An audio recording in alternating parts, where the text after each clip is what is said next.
Surprisingly, I've not considered what type of food my album would be, which I mean, admittedly, is kind of lazy. You should always have this answer ready. Um, but because of how dramatic and lush the sound is, and how satisfying it is, and how happy it makes me, I'm going to go with a really delicious, like buttercream birthday cake. It's because it's delicious like a birthday cake, and also it will make you fat if you listen to it. If I could design my own comic book character, I don't know. I feel like we had in Wretched Divine, the concept album, we had kind of all the members of the band had, in some ways, superhero powers or abilities. So being the prophet or whatever, I don't really know what my power was. It seems like in the movie I mostly just like kind of looked really sullen, and I carried people. So I guess the ultimate ability to carry things, like a lot of things, to be able to bring in all the groceries at once. Not have to do multiple trips to the trunk back to the house. Just an ability to carry lots of groceries. You can call me Grocery Man. Or Market Man. That might be better. The alliteration is good. Andy, hello. Welcome to London. I'm happy to be here. I've been today is the press day, the official press day where I drive around and talk about myself.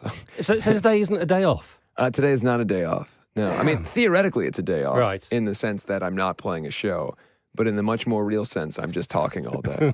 So they're still working you. Yeah, but that's okay. It goes with the territory. It's all right. It's good work. Yeah. You're the one who said you have a question? Yeah. What's up? Does your watch work? Does my watch work? Yeah. It hasn't moved since you got on It stage. hasn't moved? No. Did I break it? It used to work. Thank you for pointing that out. So now I'm fucking self-conscious about it for the rest of the show. And I don't take a lot of time to look at, and the great thing about saying this is it's legitimate because I'm on tour all the time, specifically on tour in a place that my phone doesn't work very well. So I don't have an opportunity to see all the reviews and all that stuff that maybe I would if I were sitting at home and obsessing over things. Yeah. But I stumbled across, it was something about the announcement that we were doing another Black Veil Brides record. And I was curious to see, because it was in the context of my new record, I was curious to see like what's being said by this writer or whatever about this new record.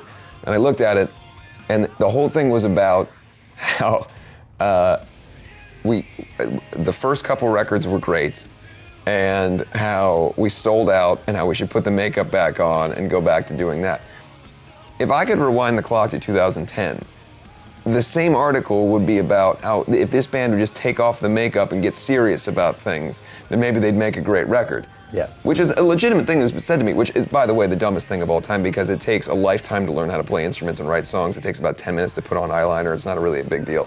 But the idea that if I took off the makeup, suddenly things would be better. So we take off the makeup because we grew out of it, and now it's like, well, you should put it back on so they could be great again. So it's that kind of thing where you just have to laugh to yourself and go, you're never going to be all things to all people.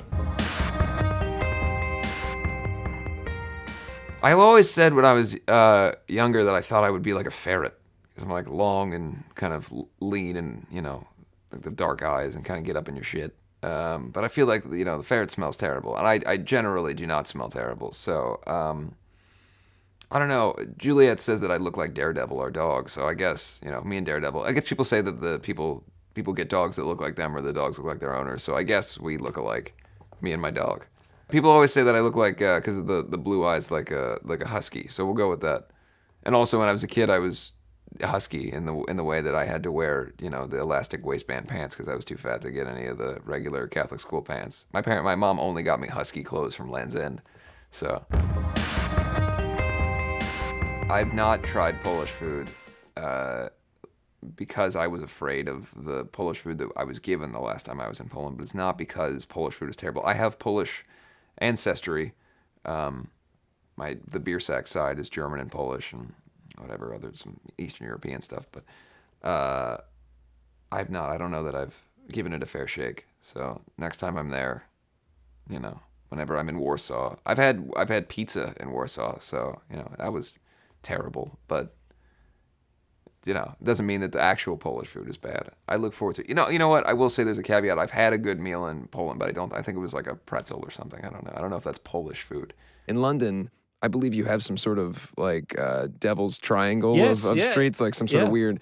Everything's a pyramid shape, or you know, like I can't work out how to get anywhere. So I know neighborhoods. I can say we're in this neighborhood, and I know that that's adjacent to this neighborhood. But that's about it. If you dropped me off at any point and I didn't know a single landmark, I would be lost forever. You'd just find me walking around. 5 years from now, I'd still be trying to find it. Talking to Sturge, our video guy, I was talking about the outlets. The grounded power of the three prong makes more sense here.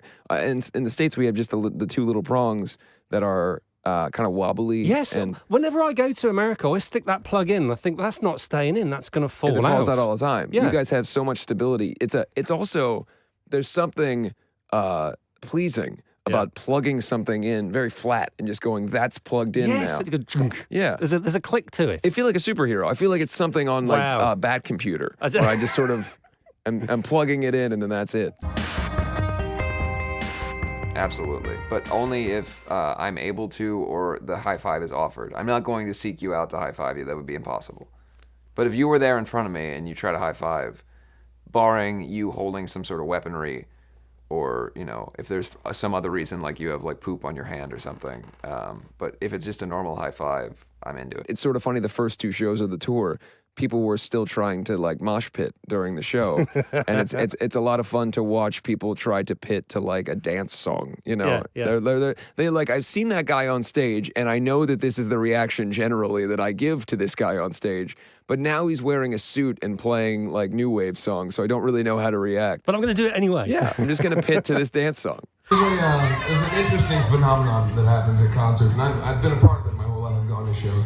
After a song, there's that moment where everybody cheers, and you want to be part of the group, so you cheer. It's a feeling when you're in the vibe of the show. When the song's over, if you're stoked about it, you cheer. If somebody says something, you cheer because you want to be involved, you want to be excited.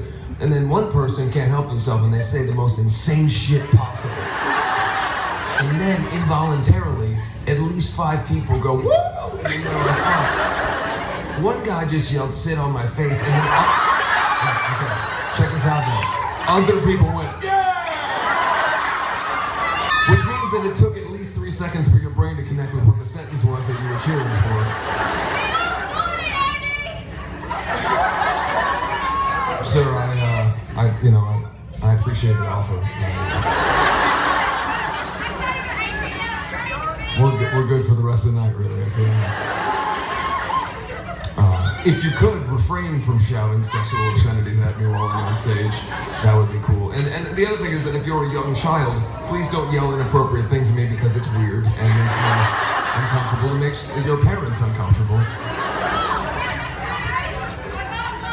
And if you are a parent of a young child who's shouting things at me, don't blame me, blame the internet. Because it's a scary place where people say terrible things about other people. There's one video that I was really happy about that I liked because they completely misunderstood. I introduced Bo on the early part of this tour, and I would say stuff about how, you know, he's a little angel, whatever. I'm teasing. And at one point, I think I can't remember why, but I said something and I was like, oh, everybody loves Bo, whatever. And then I kind of walked to the side of the stage, and then someone videoed this, and then they put it on YouTube with the title, Andy storms off stage because his drummer is better looking than him.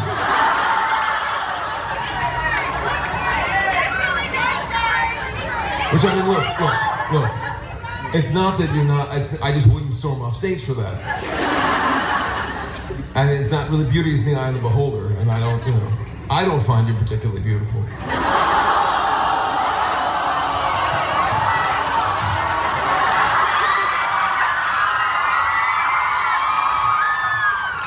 Just kidding, look at his sweet little face. He looks like a Rugrats character, how could you not? Anyway, so moving on. There's no fucking set list up here. I have to go all the way back there. I haven't remembered the set list, but we've been on tour for fucking 6 months and I can't remember what songs we played. This is why I wasn't very good in school, ladies and gentlemen. I can't remember the songs that I wrote in an order on a piece of paper. If you'll excuse me, I'm going to walk to the back of the stage to figure out what song is happening next. 1 second. we've got you nominated for the best drummer, dude. What's up? Really excited about that tonight, man. It's my first actual award. I mean, I've won a lot of viewer, submissions, awards and stuff like that, but to actually be nominated for an actual award, this is a very exciting night for me.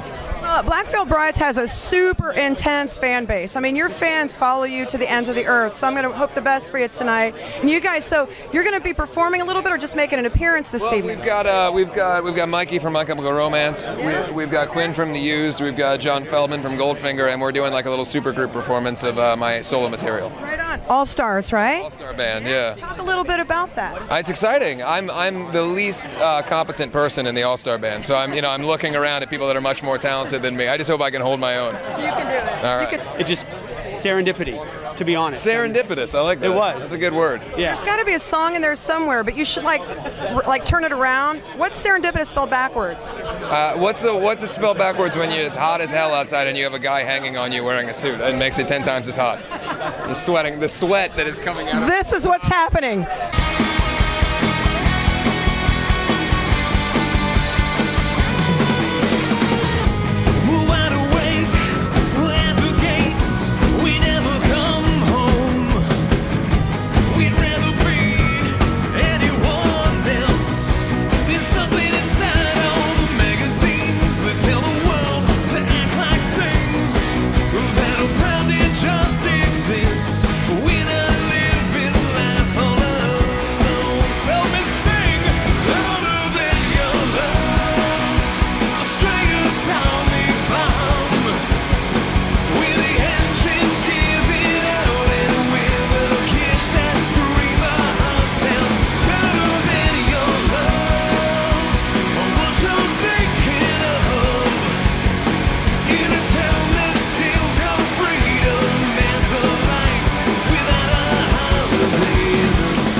Thank you. Hello, AP Mays. How you feeling tonight? So many of you have seen me play before in my band Black Veil Brides. How many people have seen Black Veil Brides before? You'll notice that there are some differences in what's happening tonight. There's less body paint and women's clothing. Not none, just less. And I have different people behind me who I'd like to introduce you to. We have sort of an all-star band here tonight. So I want to introduce you one by one. On guitar, from The Used, we have Quinn Allman. Give it up for Quinn. On bass guitar, you know him from My Chemical Romance, Mikey Way. Behind me, the man who's been sitting behind my butt for nearly a decade, Christian Coma on the drums. And the man who produced nearly every record that you love, John fucking Feldman! Screw that, every record that you love, right? Every record I love. I'm so fortunate to be here right now. We're gonna play another song for you. It's called We Don't Have to Dance. You're never gonna get it, I'ma answer to myself. I'll bring it to you easy, this is hell. You're looking at a whisper and you think of someone else. This is hell, yes, literal hell. And we don't have to talk, we don't have to dance, we don't have to smile, we don't have to make friends. And it's so nice to meet you, let's never meet again.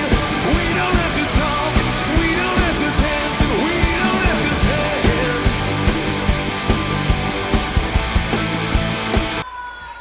Drum roll, please.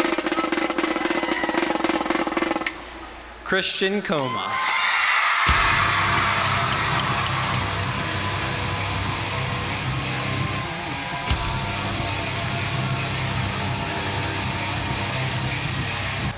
Well, holy shit, how about that, huh? I am so excited to be up here. Thank you to AP for making this whole night possible. Thank you to my band members in Black Veil Brides for putting up my shit for so many years. I know I'm a handful, sorry guys. Congratulations and a thank you to everybody out here, because the one thing that blurs color lines, ethnicities, sexual orientation, and religion is music. And everybody in here, seriously, there's a lot of hate in the world, and instead of taking people, I mean, I believe that's more important. So thank you guys for keeping the scene alive and doing everything that you're doing, and to the musicians, giving people hope. Thank you so much for this award. This is definitely a career highlight, and I will see you guys at the after party. Thank you. What is your name and what brings you to LA? My name is Andy Black, or Andy Biersack. I have a lot of names. But the reason I'm in Los Angeles is because I live here, and have lived here since I was a teenager, and I will continue to live here until I don't have to any longer. Last thing that made me laugh, I was asked earlier what my favorite animal is, which I assume I'll probably be asked again at some point today, possibly very soon. But it made me laugh because I hadn't thought of a favorite animal. When you're a kid, I think you tend to have more of a favorite animal, not so much in adulthood. I don't think many adults think all day about their favorite animal in the same way that most grown adults don't think about their favorite dinosaur, whereas most children have that. I do not currently have either a favorite animal or a favorite dinosaur because I feel like that's unfair to all the other animals and dinosaurs. What is my comfort food?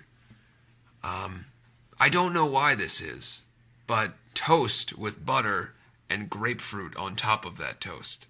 It's important that it's toast, not just bread. Actual toast with butter and grapefruit. I think that it dates back to, my mom apparently ate it when she was pregnant with me, so there's something that is in my subconscious that makes me want to eat that. But it's weird as hell. But it tastes also weird as hell. I'd like to be able to tell you that it's delicious, but it isn't. It's just something that I like and makes me feel comfortable. Just to see if they would walk out and if they would sign something for a minute. And I think Matt was the only one who walked out. I think I saw Dan and Derek go into the bus, and that was cool for me. Just watching them walk into the bus was a cool experience. And Matt came out and signed my sweatshirt. I never washed it. I wore it to school almost every day, and it was like a big thing. And it's not to say that the fan of music is different now or that they appreciate things less. It's just that the ability to connect with your favorite artist is so much, there's more opportunity. And so I think that the expectation is different. Now the expectation is that we will go outside and we'll sign things and we'll come to your house or we'll paint your house if you need, and that's fine because those people who have supported, I've been fortunate enough to have a career because of it. But it's very different, the dynamic from when I was a kid, where if someone just signed something for me, I lost my mind, as opposed to, now you often find people that are disappointed by how little an artist does. So I think I try to remember that story because it's important to remember not that I'm asked to do more, but that how much that moment meant to me, and how if I make sure I go out every night and I sign autographs after the show, no matter how tired or hungry I am, I hope to be able to give somebody that moment. If I wasn't playing music, what would I be doing? I would be answering questions off of an iPad. I got a thumbs up, so I'm moving on. I get to move on to the next level. Oh, why did I land on this name?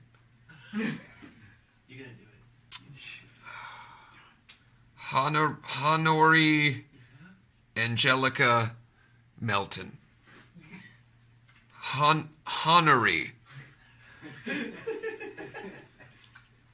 Honori? I feel like Honori works. Honori Angelica Melton. What's your most embarrassing moment on stage? I will answer that question, and also I would say that my most embarrassing moment during this Facebook chat has been pronouncing your name, or mispronouncing it. My most embarrassing moment on stage could really come anywhere between ages 19 through 24, where I mostly was more drunk than anyone you've ever met during every show that occurred. And most people know that I no longer drink, and that is because I do not remember a great deal of my early 20s. So my most embarrassing moments came from me acting like a fool, but there is one video in particular, if you're interested in looking up my embarrassing moments on the internet, of me almost going to tears, begging the audience to sing along with me. I believe it was 2009 or 10. We were in Des Moines. I've seen the video plenty of times. And I drank a fifth of Single Barrel before we went on stage. And I was in such misery that I couldn't go on. And I really needed everyone to sing so that I didn't have to. So in this video, I'm laying on the ground going, "Promise me you'll sing. Promise me you'll sing along." And the song was Knives and Pens, and people did sing along. So thank you, BVB Army, for getting me out of that jam, even at a young age. Mini Mina.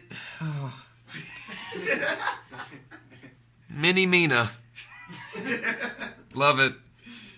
I like your name quite a bit. It sounds like a cute and fuzzy animal. How far in production are you guys on the BVB album, says Kayla Shearholt. Let's hope. Which Game of Thrones house would you be in? Hufflepuff. Next question. If you could be any pizza topping, what would it be and why? I don't know how to answer this. It's a food. I'm now realizing that it doesn't really matter what pizza topping I am because I don't get to eat the pizza that I am. I could be a piece of shit, literal dog shit on a piece of pizza, and that might be my best bet for survival. Literal fecal matter is what I would be. Hello, everyone. Hi, Andy. I'm glad you didn't get dressed up today. All right, so I don't know what the hell we're doing. We can all answer things. You'll answer things. Does anyone have questions? Since you got married and you have somebody that can cook your food, do you still eat paper?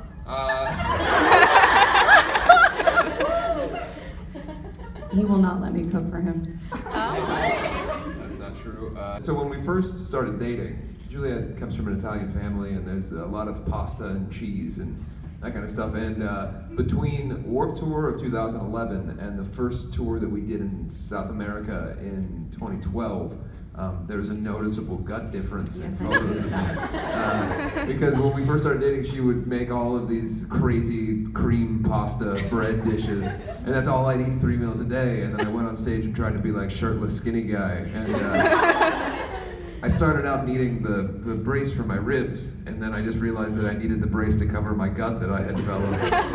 So I made like a leather brace. What really happened there was I wanted to impress him by being a woman who could cook. And when I found out his favorite things to eat were cheese, bread, and pasta, I was like, I'm Italian. All of it. I know how to boil water. I know how to use a microwave. And so he'd come home and I'd be like, look at what I made for you. And it would be like a plethora of just calories. So much so that I think that's what we had for Christmas that year too. My parents came by, we ate nothing but just like a mountain of cheese for 8 months. Different types of pastas. Hey, what's up, everyone? I am Cece, and we are the Black Veil Brides, and we are here doing the cover shoot for Alternative Press. Just tired. Just tired. Can't get it together.